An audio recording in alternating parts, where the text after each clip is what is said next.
Burnim oqayotdi deydi. Buni miyadan chiqarish kerak. Siz nimalar bilishingiz kerak aslida. Uni rentgenga qarab turib 100% aytib bera olmayman. Bemor aytadiki, og'rimayapti-ku deydi. Har safar burningiz bitganda yoki ozgina ajralma kelsa, yo'q, bu gaymarit bo'lishi mumkin. Ko'pchilik aytadi, shamollabmanda deb o'ylaysizmi? Yiring bo'lishi mumkin, suv bo'lishi mumkin deb. Tekshirganingiz uchun qaytariladi degan narsa noto'g'ri.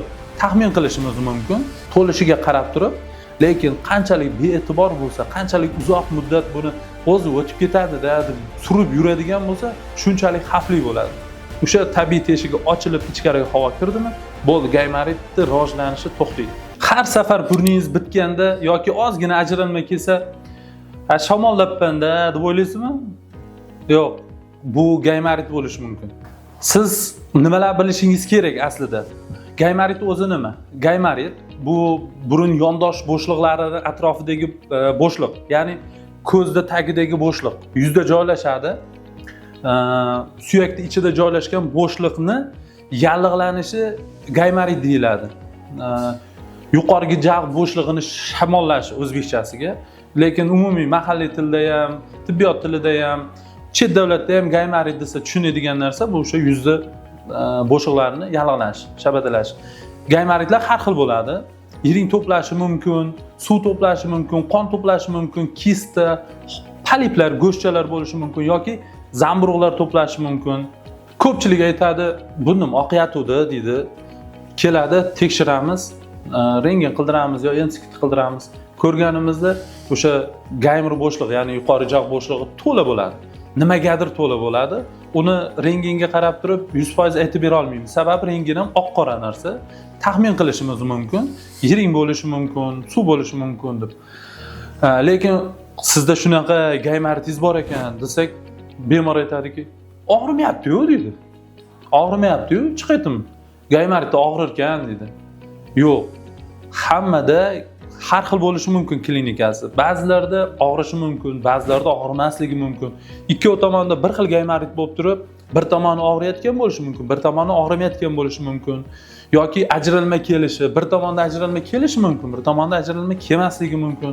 Bir tomonda hid kelishi mumkin, bir tomonda hid kelmasligi mumkin. Mana shunaqa narsa bo'ladi. U bitta narsaga yopishib olish bo'lmaydi. Bu tekshiruvlar natijasida, o'sha MSKda, rentgenda, endoskopda ko'rish natijasida aniqlanadigan narsa. Uyda o'tirib o'zicha tashxis qo'yish bu 100% o'zini oqlaydigan narsa emas.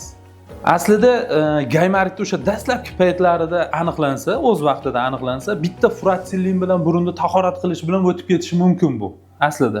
Lekin ko'pchilik holatda bemorlarimiz u payt ushlay olmaydi, ya'ni hech bo'lmasa 3-4 kun o'tkazdirib, keyin doktorga keladi. Lekin shunda ham agar bemor qanchalik vaqtli yoki o'z o'rnida, o'z vaqtida vrachga murojaat qiladigan bo'lsa, shunchalik har tomonlama, og'irlik tomonlama ham, og'riq tomonlama ham, pul tomonlama ham, davolanish tezligi borasida ham shunchalik yengil bo'ladi. Lekin qanchalik bee'tibor bo'lsa, qanchalik uzoq muddat buni o'zi o'tib ketadi-da deb surib yuradigan bo'lsa, shunchalik xavfli bo'ladi. Xo'p, buni gaymarit tashxisi qo'yildi, lekin hamma har xil davolaydi.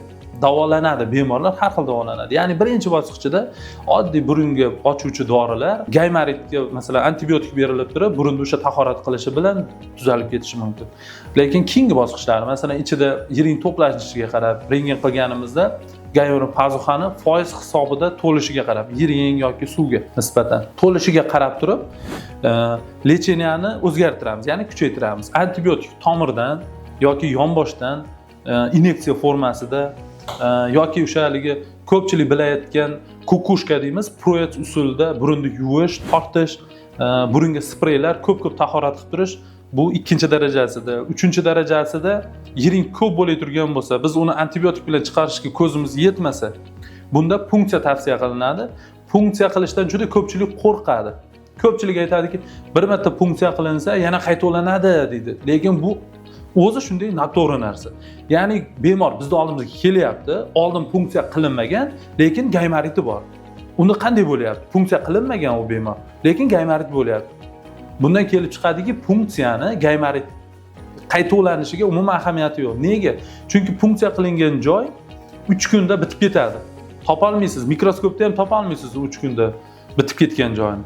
Lekin shunisi borki, agar o'sha biz ochgan teshigimiz o'sha joyda ochiqligicha qolganda, gaymarit bo'lmasdi u odam. Chunki gaymaritga kelib chiqish mexanizmida shunaqa narsa borki, o'zini tabiiy teshigini yopilishi turadi. Agar gaymarit bo'layotganda o'zini tabiiy teshigi yopilmasa, u gaymarit bo'lmaydi. Qachon o'sha teshik yopilgandan keyin gaymarit rivojlanadi. Vrachga kelganda vrach punksiya qilib, ya'ni teshib yuvganda o'sha o'zini tabiiy teshigini ochib qo'yadi. Keyinchalik o'sha yerdan havo kirish natijasida gaymarit kasalligi tuzalib ketadi. Lekin biz ochgan yangi teshigimiz 3 kunda yopilib ketadi. O'zini tabiiy teshigi ishlayveradi. O'sha uchun ko'pchilik aytayotgan gaymarit yana qayta ulandi, punksiya qilganligim uchun qayta ulandi, teshtirganim uchun qayta ulandi degan narsa noto'g'ri. Buni miyadan chiqarish kerak. Va oxirgisi, agar gaymaritni punksiya qilsa, ya'ni 8 marta, 10 marta punksiya qilinadi, o'shanda ham ichkari tomondan yiringli massa chiqsa, bemorda yaxshi tomonga o'zgarish bo'lmasa, unda operatsiya tavsiya qilinadi. Ya'ni gaymarotomiya operatsiya. Gaymarotomiya operatsiyasidan maqsad bo'shliqni ichini polniy tozalash, hamma yo'g'ini tozalash, ichkarida to'plangan hamma infeksiyani olib chiqib tashlash va haliga aytgan tabiiy teshikni kattalashtirib qo'yish. Ya'ni ichkariga havo bemalol kirish kerak. Qachonki bo'shliqqa havo bemalol kirsa, erkin kirsa, gaymarit rivojlanmaydi. Lekin havo kirmasa, gaymarit rivojlanadi. Buni oddiy o'sha gripp bo'lishdan yoki allergiya yoki shabadalashdan keyingi rivojlanishida, gaymarit rivojlanishida kuzatishimiz mumkin.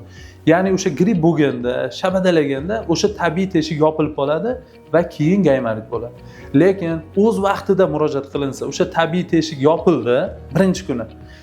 Bemor ikkinchi kuni bizga keldi. Hali pazuxada, gaymarit pazuxada yiring to'plangani yo'q. Biz ikkinchi teshikda o'sha tabiiy teshigini ochishni buyuramiz. Ya'ni spreylar yordamida ochib, furatsilimini tahorat turganda, o'sha tabiiy teshigi ochilib ichkariga havo kirdimi, bo'ldi, gaymaritning rivojlanishi to'xtaydi.